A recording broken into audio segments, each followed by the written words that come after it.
আমি ইউটিউব দেখে একটা রান্না করতে গেছি ক্যারামেল পুডিং। তো মিষ্টি মিষ্টি আমার আর আমার বরের দুজনেই খেতে ইচ্ছে করছিল, তো ভাবলাম ক্যারামেল পুডিং বানাতে। দেখো কি বানিয়েছি। ওভেনটা জ্বালিয়ে কড়াইয়ের মধ্যে 1 কাপ চিনি নিয়েছি, আর তার মধ্যে 1 চামচ জল দিয়েছিলাম, দিয়ে ভালো করে জাল দিচ্ছিলাম। দিতে দিতে খুব সুন্দর করে কালারটা চেঞ্জ হয়েছে।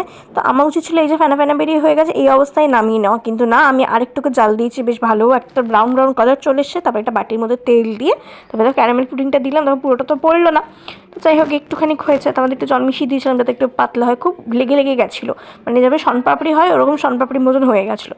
তারপরে বাটির মধ্যে 2টো ডিম নিলাম।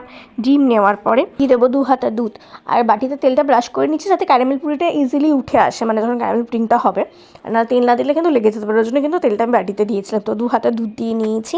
এইবারে এর মধ্যে চিনির গুঁড়ো করে রেখেছিলাম, ওই চিনির গুঁড়োটা দিলাম। দিয়ে এবার একটা হ্যান্ড ব্লেন্ডার দিয়ে ভালো করে এটা ব্লেন্ড করে নেবো। তোর মধ্যে যাতে হ্যান্ড ব্লেন্ডার নেই তাহলে মিক্সিতেও ব্লেন্ড করে নিতে পারো, যেটা আমি কেক বানানোর সময় করি। আর এবার একটু যাতে ডিমের আঁচটা যেটা যাতে না লাগে তার জন্য ভ্যানিলা এসেন্স দিয়েছিলাম।